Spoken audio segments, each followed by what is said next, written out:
అందరికీ నమస్కారం. ఈ రోజు మన గౌరవ అతిథులు ముఖ్యమంత్రి వర్యులు డాష్ బాబు గారు వచ్చారు. ఆయన అపరమేధావి, చాణక్యుడు, బహుభాషా కోవిదుడు. ఆయనకు ఆంగ్లములో ఎంతో పట్టు ఉంది. ఆయన గురించి మనం చెప్పడము చాలా తక్కువ అవుతుంది. ఆయన షేక్స్పియర్ కంటే ఎక్కువ. ఇకపోతే మరి గణిత శాస్త్రములో ఏమన్నా తక్కువ? ఆయన గణిత శాస్త్రములో ఎన్నో అవార్డులు రివార్డులు పొందారు. 1+1 అంటే 10 అని చెప్పగలటువంటి సామర్థ్యులు మా బాబు గారు. కాబట్టి డాష్ బాబు గారుగా వస్తున్నారు. అసలు ఏమిటి డాష్ బాబు అని చెప్పి మన డాష్ బాబు గారు అదేనండి చంద్రబాబు గారిని అడిగి తెలుసుకుందాము. చెప్పండి డాష్ బాబు గారు. డాష్ అను నేను తెలుగుదేశం పార్టీ బాబు గారు మీకు ఏమన్నా అంటే కోపం వస్తుంది. డాష్ ఏమిటి బాబు గారు? మీ పేరు చంద్రబాబు అను నేనని చెప్పి మీరు ప్రమాణ స్వీకారం చేస్తే బాగుంటుంది బాబు గారు. డాష్ అంటే అందరూ ఏమనుకుంటారు చెప్పండి? ఆ డాష్ లో ఏదన్నా పూరించేస్తే మీరు ఎంత బాధపడతారు? నేను కూడా ఎంత బాధపడతానో మీకు తెలుసు కదా. డాష్ గా ప్రతిజ్ఞ చేస్తున్నాను. బాబు గారు మీకు ఎంత చెప్పినా గాను డాష్ అంటున్నారు. అసలే ప్రజలు విజ్ఞులు, వారు అనవసరంగా ఆ డాష్ లో ఏదైనా సభ్యకరమైనటువంటి పదమును పూరించుకుంటారు.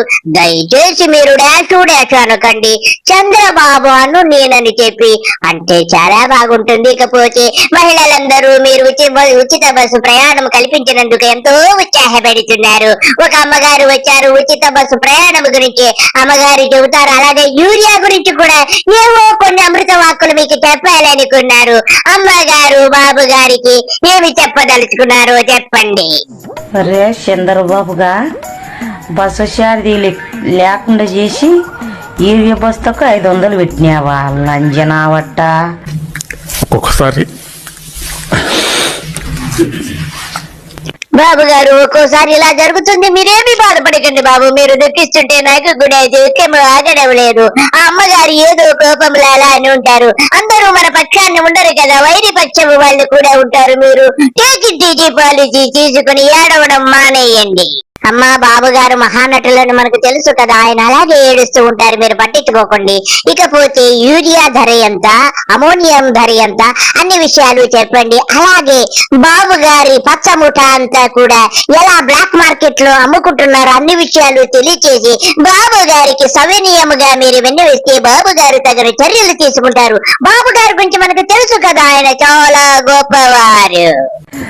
యూరియా బస్తా 500, అమోనియా 1500, 2000. ఏంది పొలాలు వేసుకొని బతకాలా? లంజ కొడుకులు దాచిపెట్టుకొని అమ్ముకుంటున్నారు నా కొడుకులారా.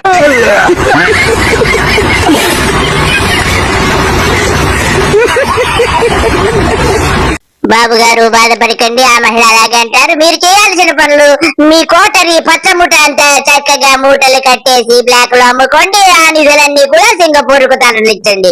ఇకపోతే బాబు గారు గణిత శాస్త్రములో ఎన్నో అవార్డులు పొందారు. ఆయన గణితము లెక్కలు చెబుతారు. అన్నా క్యాంటీన్ లో 5 రూపాయలు పెట్టి భోజనం తింటే నెలాఖరు ఎన్ని పైసలు మిగులుతాయి అన్ని విషయాలు చెప్తారు. గణిత శాస్త్రములో ఆయన మంచి దిట్ట కదా. బాబు గారు మొదలు పెట్టండి మీ గణిత శాస్త్రము. 2000 రూపాయల్లో 500 రూపాయలు ఖర్చు పెడితే అన్నా క్యాంటీన్ లో భోజనం చేస్తే 15,000 మిగులుతుంది. 15,000 మిగులుతుంది. మానవత్వం ఉందా? బుద్ధి ఉందా? బుర్ర ఉందా? పాల్ గారు మీరేం మాట్లాడుతున్నారు? నోటికొచ్చింది మాట్లాడితే మేము ఊరుకోము. అసలు మా బాబు గారంటే ఏమనుకున్నారు? ఆయన గణిత శాస్త్రములో ఎన్నో అవార్డులు రివార్డులు పొందారు.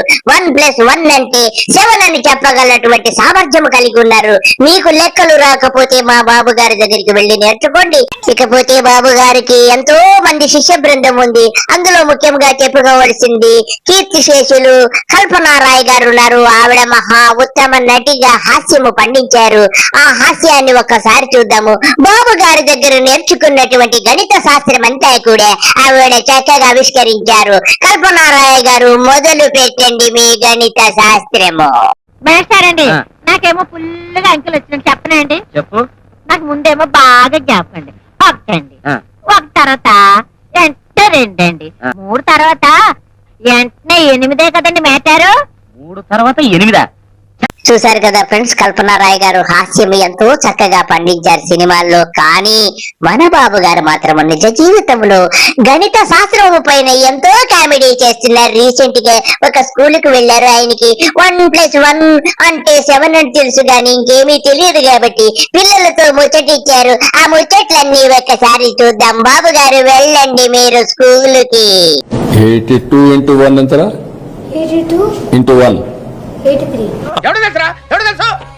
బాబు గారు మీరు మహానటులు, మీకు తెలియని విషయం ఏమి లేదు. 1+1 అంటే 10 అనేటువంటి మహానుభావులు. అలాగే మీకు ఏబిసిడీలు రాకపోయినా గాని ఎంత చక్కగా నటిస్తున్నారు బాబు గారు. 82. First year you are studying here. First year here ఈ క్యాంపస్ లో.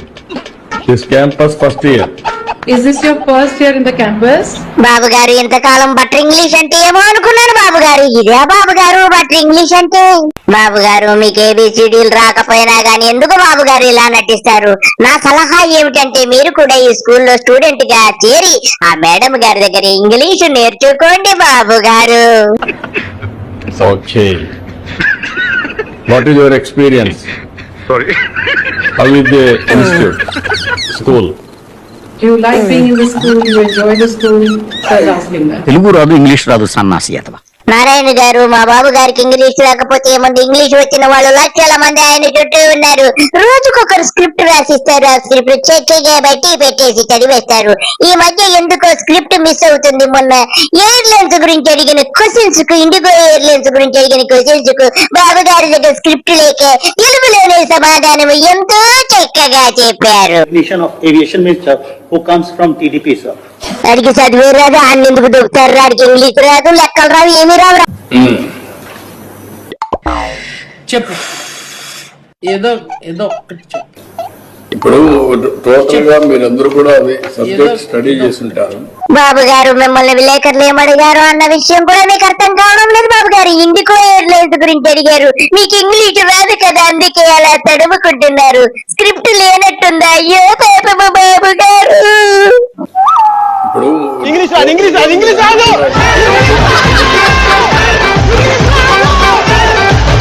బాబు గారు మీకు ఇంగ్లీష్ రాపోయినా ఎంతో చక్కగా నటించి మేనేజ్ చేస్తారు. అప్పుడప్పుడు ఇలాగ అవుతుంది, విఫలమవుతుంది. పెద్ద పట్టించుకోకుండా అయినా మీకు దిగ్గు లజ్జ ఉండదు కాబట్టి ఏమీ ప్రాబ్లం లేదు.